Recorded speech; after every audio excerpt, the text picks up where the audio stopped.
Sesuai Surat Edaran Gubernur Aceh Nomor 061.2/11204 tanggal 21 Juni tahun 2022 tentang pelaksana apel pagi dan ditindaklanjuti dengan Surat Nomor 061.2/155 tentang pelaksanaan apel pagi pada hari Senin, 9 Januari 2023.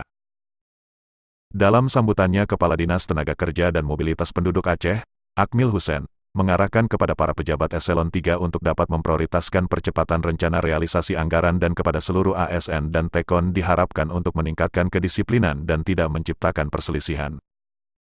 Khusus kepada karyawan tenaga kontrak diharapkan untuk meningkatkan kinerja dan kompetensinya karena sesuai Surat Edaran Sekda Aceh Nomor 814/03 tanggal 2 Januari tahun 2023 tentang evaluasi penetapan tenaga kontrak tahun 2022 dan telah dilakukan evaluasi tenaga kontrak tahun 2022 di seluruh satuan kerja perangkat Aceh.